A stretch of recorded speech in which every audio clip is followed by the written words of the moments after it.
வணக்கம். வளைகுடா பகுதி மற்றும் சாக்ரமெண்டோ தமிழ் மன்ற நண்பர்களே, என் பெயர் சாந்தா மோகன். எனக்கு இந்த வெபினார் தருவதற்கு வாய்ப்பு கொடுத்ததற்கு மிகவும் நன்றி. நீங்கள் எல்லோரும் இந்த கோவிட்-19 சமயத்தில் பாதுகாப்பாக மற்றும் ஆரோக்கியமாக இருக்கிறீர்கள் என்று நம்புகிறேன். இன்று பேசப்போவது விமென்ஸ் எம்பவர்மெண்ட் பற்றி. எம்பவர் என்கின்ற வார்த்தைக்கு என்ன பொருள்? டு கிவ் அத்தாரிட்டி, அதாவது இன்னொருத்தருக்கு அதிகாரத்தை தருவது. பெண்கள் மற்றவர்கள் நம்மளுக்கு அதிகாரம் தருவாங்க என்று காத்திருக்க வேண்டாம். அதுக்கு பதிலா சுய அதிகாரத்தை எடுத்துப்போம். இந்த சுய அதிகாரம்தான் வாழ்நாள் முழுவதும் என் வாழ்க்கைக்கு வழிகாட்டியாக இருந்தது, இன்னும் இருக்கிறது. பெண்கள் நம்முடைய அதிகாரத்தை நாம் தான் வளர்க்க வேண்டும். இது சொல்வது சுலபம். ஆனால் நாம் ஒவ்வொருவரும் இந்த சமூகத்தில் தனியாக ஒரு தீவு மாதிரி வாழ்வது இல்லை. நம் எல்லோருக்கும் சமூக ஆதாரம் வேண்டும். இந்த சமூகத்தில் தான் நம்முடைய வளர்ப்பு ஏற்படுகிறது. அதனால் நாம் சமூகத்தின் ஆதாரமும் நம்முடைய ஆண் கூட்டாளிகளின் ஆதாரமும் பெற உழைக்க வேண்டும். மற்ற பெண்களுடன் சேர்ந்து எல்லா பெண்களையும் உயர்த்த வேண்டும்.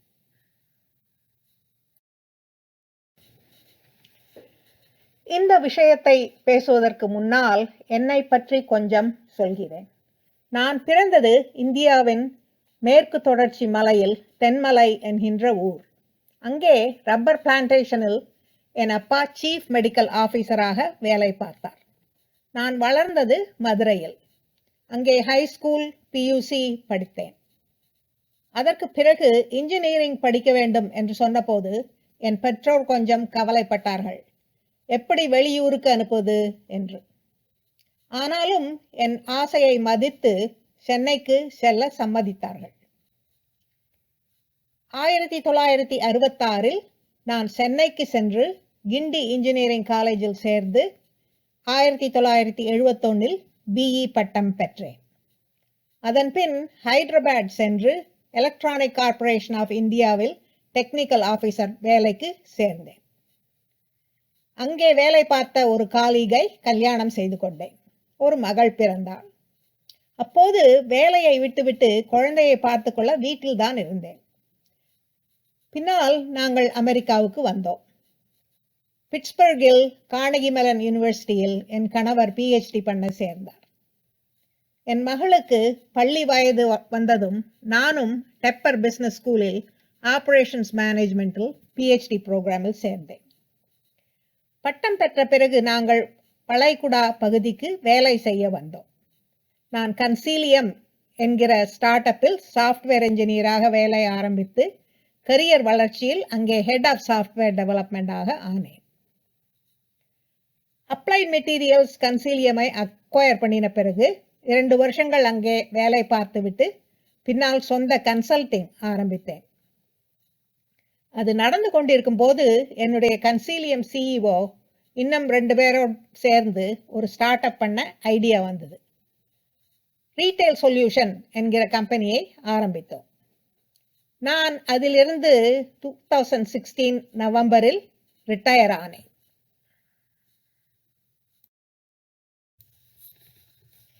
ரிட்டையர் ஆன பின் என்ன பண்ணலாம் என்று யோசித்தேன். என்னுடைய 3 பேர குழந்தைகளுடன் விளையாட நேரம் கிடைத்தது.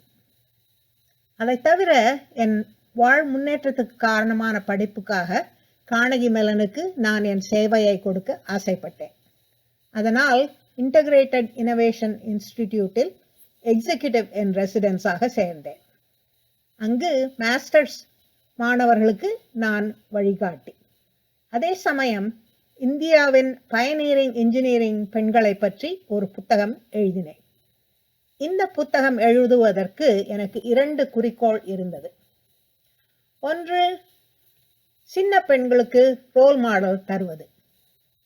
2, பெண்களின் சாதனைகளை விளம்பரப்படுத்துவது. அதே சமயம் நம் ஒவ்வொருத்தருக்கும் வாழ்க்கை ஒவ்வொரு விதமாக அமைகிறது. அதனால் பெண்கள் எல்லாவற்றுக்கும் தங்களை தயார் செய்து கொள்ள வேண்டும் என்ற செய்தியையும் கொடுக்க நினைத்தேன். இந்த புத்தகம் 2018 வெளியாகினது. நான் என்னுடைய கிண்டி இன்ஜினியரிங் காலேஜில் உடைய நார்த் அமெரிக்கன் அலுமினி அசோசியேஷனில் போர்டு மெம்பராக சேவை செய்கிறேன். சொசைட்டி ஆஃப் விமன் இன்ஜினியர்ஸில் வாலண்டியராகவும் சேவை புரிகிறேன்.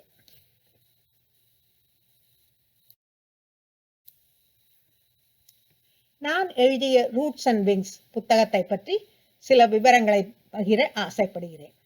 இந்த புத்தகத்தில் 29 பெண் இன்ஜினியர்ஸ் வாழ்க்கையை பற்றின கதைகளை எழுதியிருக்கிறேன். ஒரு வாழ்க்கை இன்னொரு வாழ்க்கை மாதிரி இல்லை. 1943 கிராஜுவேட் பண்ணின லலிதா, த்ரெஸ்ஸியா, லீலாமாவிலிருந்து 1971 கிராஜுவேட் பண்ணின என் வரை இந்த கதைகளில் நிறைய வாழ்க்கை பாடங்கள் உள்ளன. 1943 பெண்கள் இன்ஜினியரிங் படிப்பது என்பது நினைத்து கூட பார்க்க முடியாது. லலிதாவின் டிகிரி சர்டிபிகேட்டை பார்த்தால் அதில் ஹி என்பதை கையால் அடித்துவிட்டு ஷி என்று எழுத வேண்டியிருந்தது. ராஜ்யலட்சுமி இந்தியாவின் முதல் பெண் டெலிகம்யூனிகேஷன்ஸ் கிராஜுவேட். அத்தனை ஆண்களுக்கு நடுவில் ஒரே பெண்ணாக படித்து வெளியேறினார். சுலோச்சனா சிவில் இன்ஜினியரிங் படித்தார். ஃபீல்ட் ஒர்க்குக்கு அஞ்சாமல் வேலை பார்த்து தமிழ்நாட்டு எலக்ட்ரிசிட்டி போர்டில் முதல் பெண் சீஃப் என்ஜினியர் சிவில் டிசைன்ஸாக முன்னேறி ஓய்வு பெற்றார். இந்த மாதிரியான பெண்களின் வாழ்க்கைகள் பெண்களின் சுய அதிகாரத்துக்கு மிகவும் பொருத்தமான பிரகாசமான உதாரணங்கள்.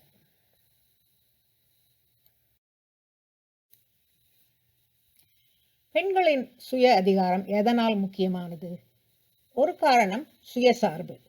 பெண்களுக்கு மட்டுமல்ல, சமுதாயத்திற்கும் இது முக்கியம். ஏனென்றால் ஒவ்வொரு அடல்ட்டும் தன் காலில் நின்றால், தன்னைத்தானே பார்த்து கொண்டால் அது எல்லாருக்குமே நல்லது. இதை முன்னிலைப்படுத்தும் சில ஸ்டாட்டிஸ்டிக்களை பார்க்கலாம். இந்த 2 சார்ட்ஸும் வேலையில் ஈடுபடும் பெண்களையும் ஆண்களையும் பற்றி. பெண்களை பற்றி உள்ள ஸ்டாட்டிஸ்டிக்ஸ் பார்த்தால் அதில் உங்கள் கண்ணை எது இழுக்கிறது? இந்தியாவின் பெண்களுக்கும் அமெரிக்காவின் பெண்களுக்கும் உள்ள வித்தியாசம் 1. இந்தியாவில் மிக குறைந்த பெண்கள் வேலை செய்கிறார்கள். 2வது, கல்யாணம் செய்து கொண்ட பெண்களில் 29.1% வேலை செய்கிறார்கள்.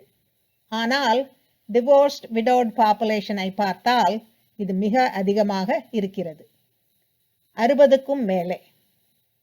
டிவோர்ஸ் மற்றும் விதவை ஆன பெண்களுக்காக வேலை போக நிர்பந்தம் நேருகிறது. அப்படி இருக்கும்போது வேலை பார்க்க தயாராக இல்லை என்றால் மற்றவர் தன்னை ஆதரிக்க எதிர்பார்க்க வேண்டி வருகிறது. இதற்கு என்ன தீர்வு?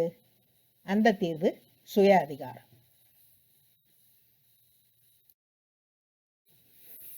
பெண்கள் சுய அதிகாரத்தை அடைவதற்கு நிறைய சவால்கள் இருக்கின்றன. முதலில் எல்லா பெண்களுக்கும் இருக்கும் சவால்களை பார்க்கலாம். பிறகு நான் தொழில்நுட்ப வேலை பார்க்கும் பெண்களுக்கு உள்ள சவாலை பற்றி சொல்கிறேன். முதல் சவால் கலாச்சார விதிமுறைகள். ட்ரெடிஷனலி இந்திய கலாச்சாரத்தில் பெண்கள் பிறந்ததிலிருந்து அவர்கள் வாழ்க்கை அவருடைய குடும்பத்தினரால் தான் தீர்மானிக்கப்படுகிறது. சின்ன வயசில் அவள் பெற்றோருக்கு மகள். பெண் குழந்தையை வளர்க்கும் விதம் ஆண் குழந்தையை வளர்க்கும் விதம் மாதிரி இல்லை. பெண் பிறந்ததிலிருந்து எப்படி இவளுக்கு கல்யாணம் பண்ண போகிறோம் என்பது முதல் கவலை. நல்ல வேளையாக என் குடும்பம் அப்படி இருக்கவில்லை. என் அப்பாவுக்கு 7 பெண்கள். கல்யாணமா இல்லை உயர் படிப்பா என்கிற சாய்ஸை என் அப்பா எங்களுக்கு கொடுத்தார். ஆனால் அந்த மாதிரி பெண்களை நடத்துவது அந்த காலத்தில் அபூர்வம்.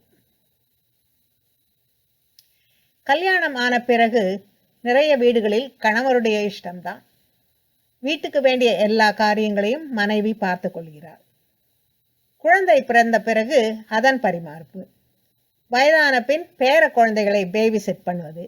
இதுதான் ட்ரெடிஷனல் பெண்களின் வாழ்க்கை.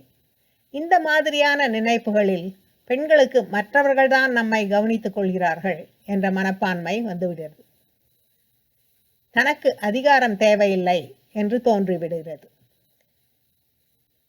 கலாச்சார விதிமுறைகள் தான் முதல் சவால்.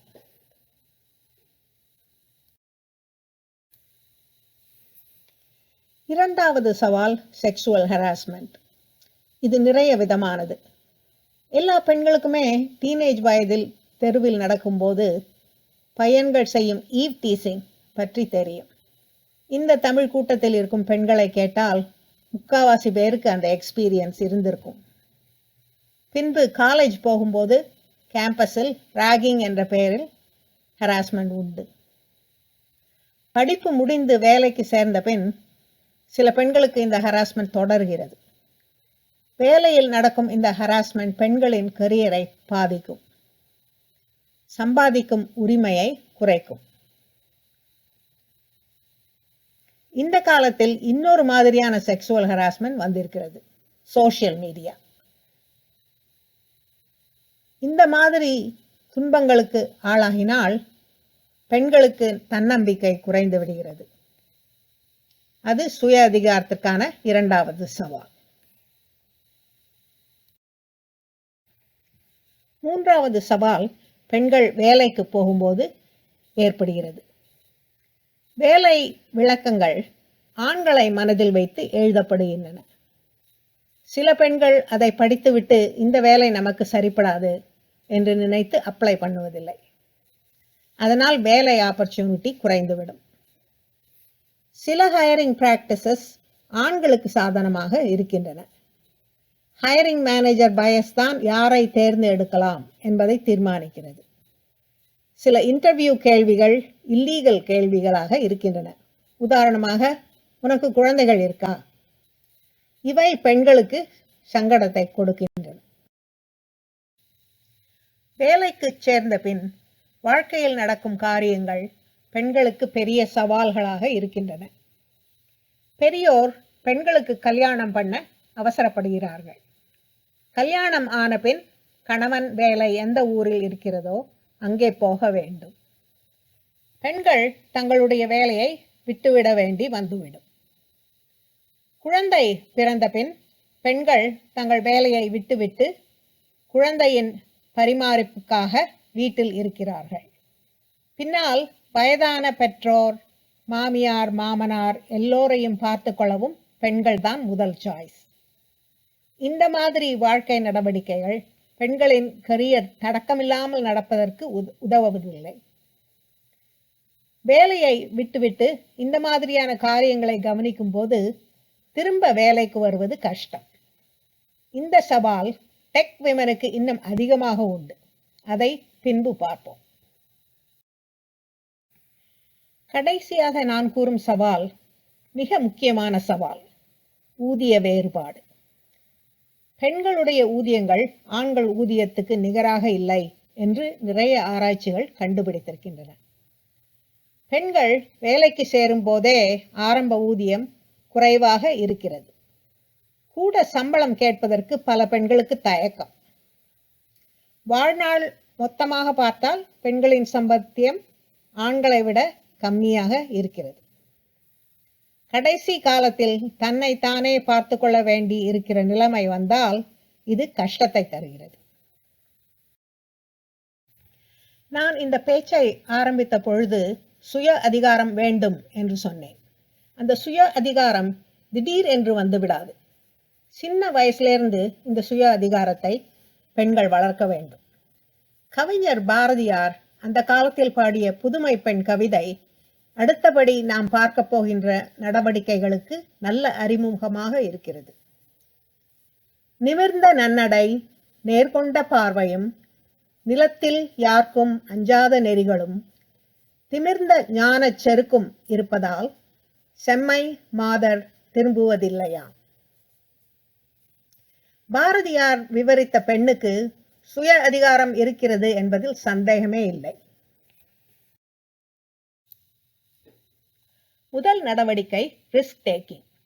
பெண்கள் இந்த ரிஸ்க் டேக்கிங் மென்டாலிட்டியை வளர்த்து கொள்ள வேண்டும். என்ன மாதிரியான ரிஸ்க்ஸ்? நம் மனதில் உள்ளதை பயமில்லாமல் சொல்வது. ஏதாவது புது ஐடியா தோன்றினால் அதை தயக்கமில்லாமல் பகிர்ந்து கொள்வது. தான் வெற்றி அடைந்த காரியம், அக்காம்ப்ளிஷ்மெண்ட்ஸ் இவை பற்றி தயக்கப்படாமல் பேசுவது. தன்னை சரியாக நடத்தவில்லை என்று தோன்றினால் அதை பற்றி வெளிப்படையாக கேட்பது. நல்ல காரியங்களுக்காக கூட்டம் கூடினால் அதில் பங்கு எடுப்பது. முன்பு தான் செய்யாத ஒரு காரியத்தை எடுத்து செய்து பார்ப்பது. தன்னுடைய ஊதியம் குறைவாக இருந்தால் அதை பற்றி எடுத்து கூறி அதை அதிகரிக்க விண்ணப்பம் செய்வது. இந்த மாதிரியான ரிஸ்க்ஸ் எடுப்பதற்கு பெண்கள் தயங்கக்கூடாது. இரண்டாவது நடவடிக்கை பொருளாதார அறிவு.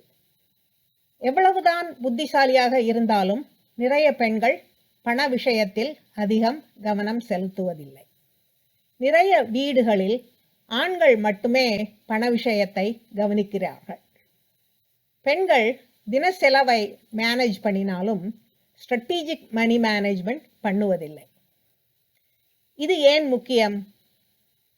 பெண்கள் ஆண்களை விட நிறைய நாள் வாழக்கூடும். கடைசி காலத்தில் தனியாக இருக்கும்போது மணி மேனேஜ்மெண்ட் முக்கியமாகிறது. அதுவும் தவிர முதுமை காலத்தில் ஹெல்த் இஷ்யூஸ் வர வாய்ப்பு இருக்கிறது.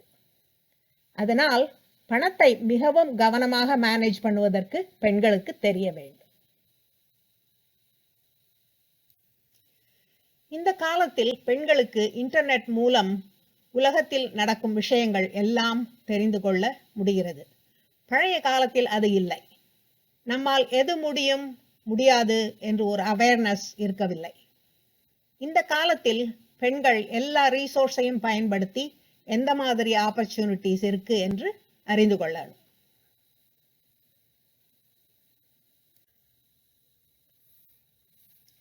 இன்னொரு நடவடிக்கை கல்வி பெறுவது.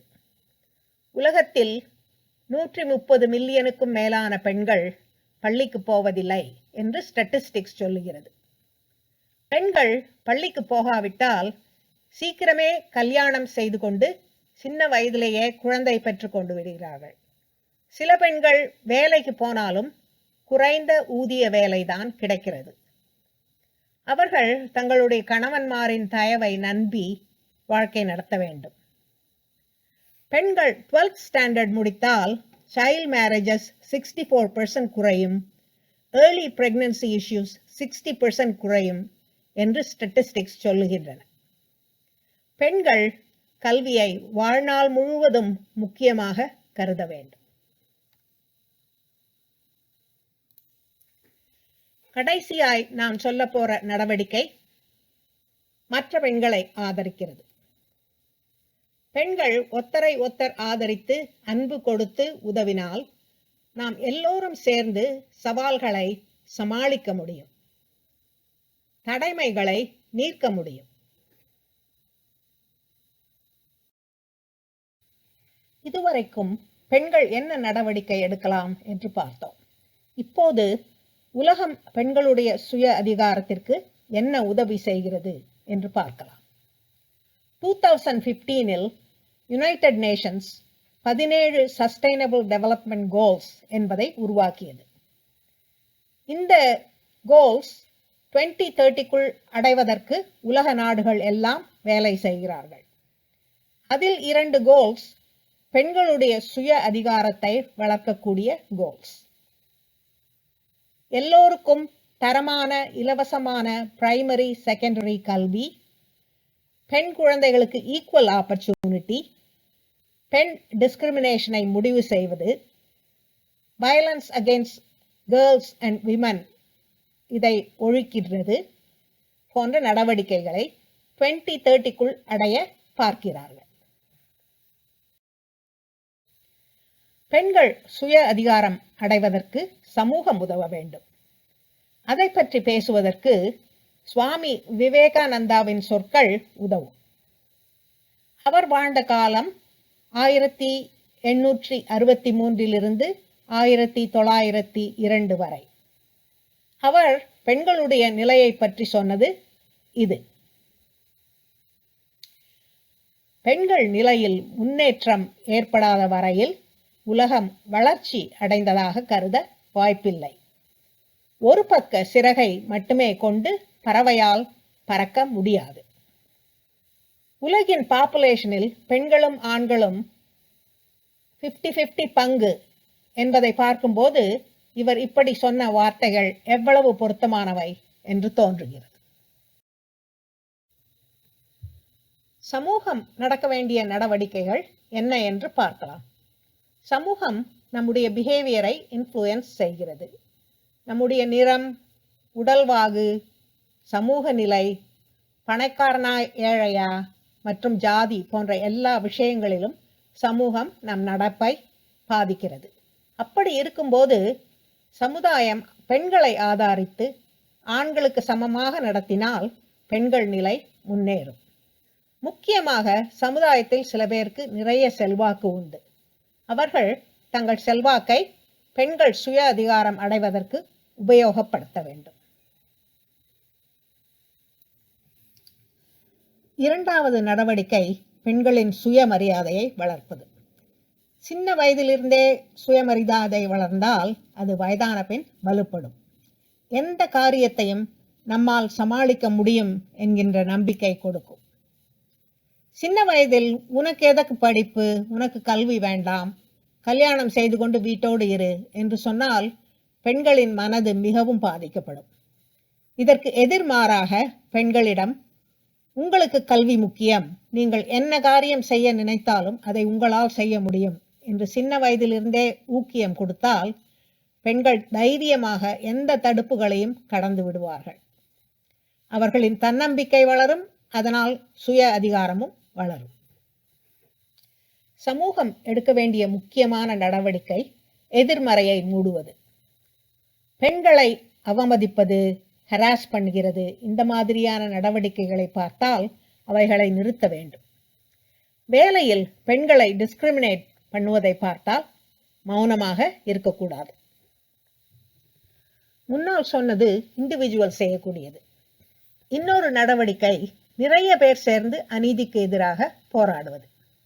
ஆண் பெண் சமத்துவத்திற்காக சமூகத்தில் உள்ள எல்லோரும் ஒன்றாக இணைந்து வேலை செய்ய வேண்டும். கடைசி நடவடிக்கை பெண்கள் நடத்தும் வணிகங்கள், என்டர்பிரைஸ் இவற்றை ஆதரிப்பது. தெருவில் உள்ள ஒரு மூலை கடையோ இல்லை ஸ்மால் பிசினஸ் எதுவானாலும் அவைகளை ஆதரித்து பெண்கள் தங்களுடைய சுய அதிகாரத்தை நம்பி வாழ்வதற்கு உதவி செய்ய வேண்டும். பெண்களுடைய வாழ்க்கையில் தாத்தா, அப்பா, அண்ணா, கணவன், வழிகாட்டி, மேலாளர், சக ஊழியர் போன்ற பலவிதமான ஆண் கூட்டாளிகள் உண்டு. அவர்கள் எடுக்க வேண்டிய நடவடிக்கைகளை பார்க்கலாம். ஆண் கூட்டாளிகள் பெண்களுக்கு கொடுக்கும் ஆதரவு நிறைய விதமானவை. வளரும் பெண்களுக்கு ஆதரவாக இருப்பது தாத்தா, பாட்டி. தாத்தா தன்னுடைய பேத்தியை உற்சாகப்படுத்த வேண்டும்.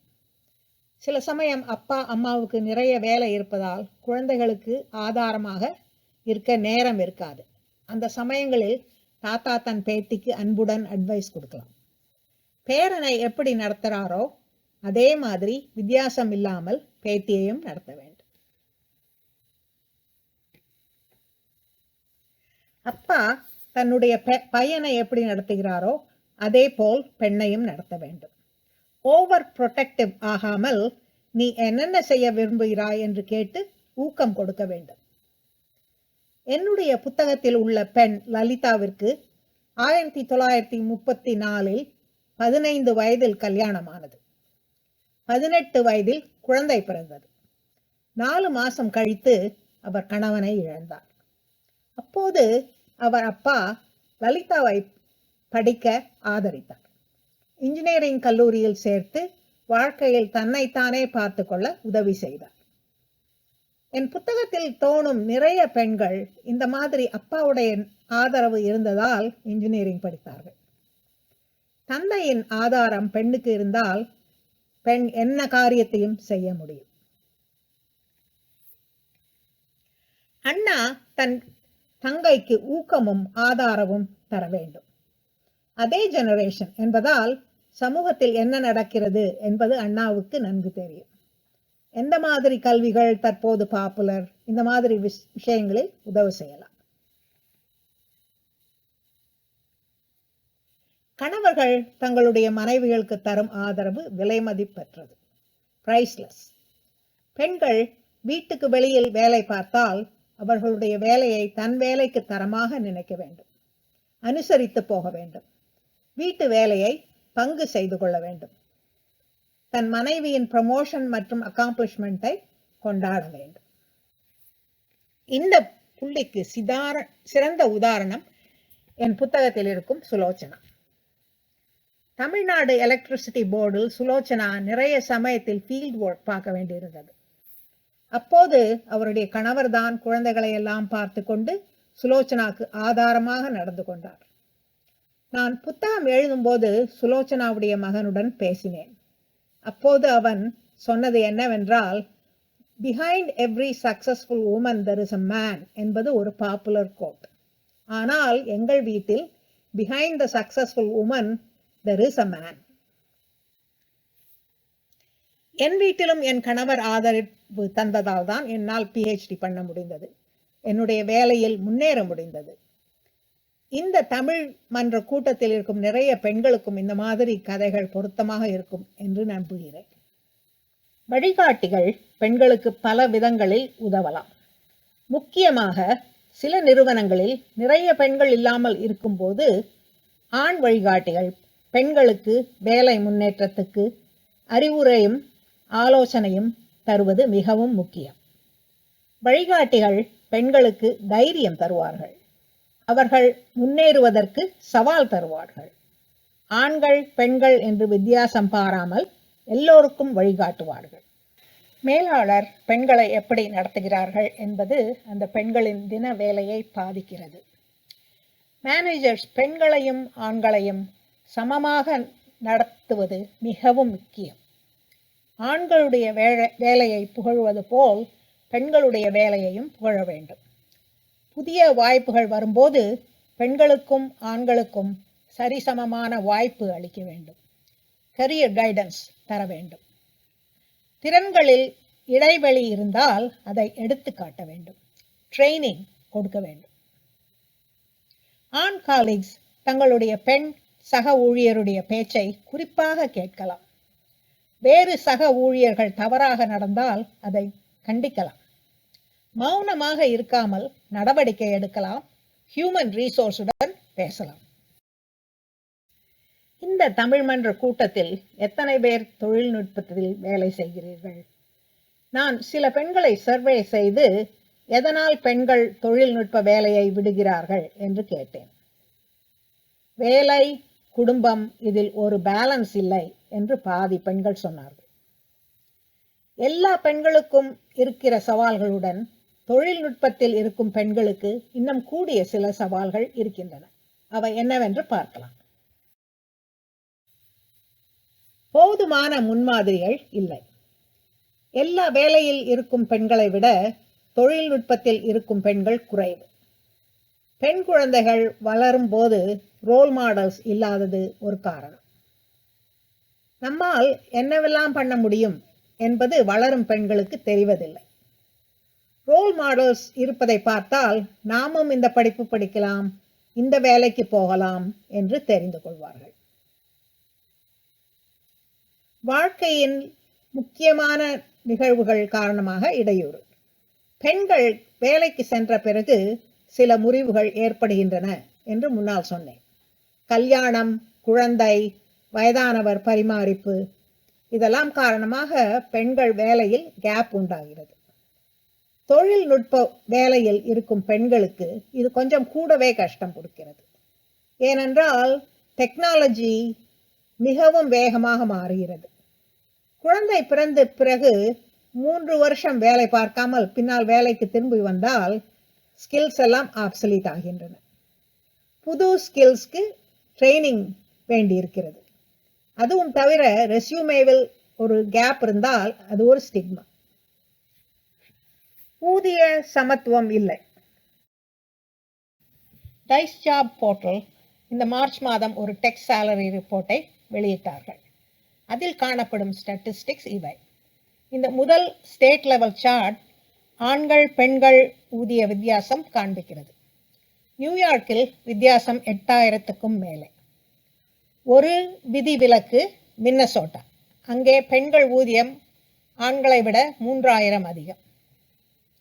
இரண்டாவது சார்ட் எந்த மாதிரியான டெக் ஆக்குபேஷனில் நிறைய வித்தியாசம் இருக்கிறது என்று காண்பிக்கிறது. நிறைய வித்தியாசம் உள்ள பொசிஷன் டேட்டா ஆர்கிடெக்ட். 10,000க்கு மேலே வித்தியாசம். இந்த மாதிரியான சவால்களை எப்படி தீர்க்கலாம் என்று பார்ப்போம். போன 4-5 வருடங்களாக சில நிறுவனங்கள் சில நடவடிக்கைகளை எடுத்து வருகின்றன. ஆனால் இன்னும் நிறைய காரியம் செய்ய வேண்டி இருக்கிறது. சமமான ஊதியம் மற்றும் வேலை மனை நிறைவு. நிறுவனங்கள் முதலில் தங்களுடைய நிலையை அசஸ் பண்ண வேண்டும். எந்த முடிவு எடுத்தாலும் அவை உண்மை அடிப்படையில் ஆனதாக இருக்க வேண்டும். எங்கே ஏழ்வு தாழ்வு இருக்கிறது என்று அறிந்து கொள்ள வேண்டும். ஊதியங்களை முடிவு செய்யும் போது ஆணா பெண்ணா என்று பார்க்காமல் job performance, experience, skill set மட்டுமே கருத வேண்டும். ரெகுலர் பெர்ஃபார்மன்ஸ் ரிவ்யூஸ் நடத்த வேண்டும். பெண்கள் எந்த மாதிரி பெனிஃபிட்ஸை விரும்புகிறார்கள் என்று தெரிந்து கொண்டு அதை கொடுக்க வேண்டும். பெண்களுக்கு ஃப்ளெக்சிபிள் ஹவர்ஸ், ரிமோட் வேலை போன்ற சில பெனிஃபிட்ஸ் மிகவும் முக்கியமாக இருக்கின்றன. பணியிடத்தை மீண்டும் சேர்க்க வாய்ப்பை வழங்க வேண்டும். பெண்களுக்கு வாழ்க்கையில் முக்கியமான காரியங்களால் வேலையில் கேப் உண்டாகிறது என்று பார்த்தோம். அந்த மாதிரி கேப்புக்கு பின்னால் வேலை போவதற்கு சில நிறுவனங்கள் ரீஎன்ட்ரி ப்ரோக்ராம் ஆரம்பித்துள்ளார்கள். பெண்கள் இந்த மாதிரியான ப்ரோக்ரெசிவ் நிறுவனங்களுக்கு வேலைக்கு அப்ளை பண்ணலாம். தொழில் நிறுவனங்களுக்கு மேல் இதற்கென்றே சில ஆர்கனைசேஷன்ஸ் ஆரம்பித்திருக்கிறார்கள். அதில் iRelaunch என்பது ஒன்று. அவர்களுடைய ஜாப் போர்டு, ரீசோர்சஸ், கான்ஃபரன்ஸ் முதலியவர்களை பெண்கள் யூஸ் பண்ணிக்கலாம். குழந்தை பராமரிப்பு போன்ற சேவைகளை வழங்க வேண்டும். பெண்களுக்கு சில வகையான பெனிஃபிட்ஸ் மிகவும் உதவியானவை. பெய்டு பேரண்டல் லீவ், குழந்தைகளுக்கு ஆன்சைட் டே கேர், வீட்டிலிருந்து வேலை பார்க்கும் ஃப்ளெக்சிபிலிட்டி, தங்களுக்கு சூட்டபிளான ஃப்ளெக்சிபிள் ஸ்கெட்யூல், வேலையை பகிர்ந்து கொள்ளும் ஆப்பர்ச்சுனிட்டி, வயதான பெற்றோரை ஆதரிக்க உதவி, இவையெல்லாம் பெண்கள் வேலை பார்ப்பதற்கு மிகவும் உதவும். தொழில்நுட்ப பெண்கள் முன்மாதிரிகளை விளம்பரப்படுத்த வேண்டும். டெக் விமன் ரோல் மாடல்களை காமித்தால் சிறிய பெண்களுக்கு நாம் என்னெல்லாம் மாதிரியான வேலைக்கு போகலாம் என்று தெரிய வரும். தானும் அதை அடைய என்ன மாதிரி கல்வி படிக்கணும், எந்தெந்த வேலையை டார்கெட் பண்ணணும் என்று தெரிய வரும். என்னுடைய roots and wings Facebook page, tech women website மற்றும் சொசைட்டி ஆஃப் விமன் இன்ஜினியர்ஸ் உடைய மேகசின் ஆல் டுகெதர் இவையெல்லாம் இதற்காக முயற்சிகளை எடுத்துக்கொண்டு வருகின்றன. தொழில்நுட்ப பெண்களின் வெற்றிகளை கொண்டாட வேண்டும். வெற்றிகளை ஏன் கொண்டாட வேண்டும்? செலிப்ரேஷன்ஸ் நமக்கு ஊற்றம் தருகின்றன. எதற்காக இவ்வளவு கஷ்டப்பட்டு வேலை செய்தோம் என்பதை நினைத்து பார்க்க வாய்ப்பு கொடுக்கின்றன. செலிப்ரேஷன்ஸ் நமக்கு முக்கியமான பிரேக்ஸ் தருகின்றன. நாம் ரீசார்ஜ் ஆகி வேலையை தொடர உதவி செய்கின்றன. இண்டிவிஜுவல், டீம் மற்றும் சமூக பரிசுகள் நம்முடைய சுயமரியாதையை வளர்க்கின்றன. நான் இந்த பேச்சை ஆரம்பித்த போது பெண்கள் தங்களுக்கு அதிகாரம் தாங்களே கொடுத்து கொள்ள வேண்டும் என்று சொன்னேன். அத்துடன் நாம் சமூகத்தின் ஆதாரமும் நம்முடைய ஆண் கூட்டாளிகளின் ஆதாரமும் பெற முளைக்க வேண்டும். மற்ற பெண்களுடன் சேர்ந்து எல்லோரையும் உயர்த்த வேண்டும் என்று சொன்னேன். இந்த வெபினார் பெண்கள் சுய அதிகாரம் அடைய சில குறிப்புகள் தந்திருக்கும் என்று நம்புகிறேன். எல்லோருக்கும் மிக்க நன்றி. வணக்கம்.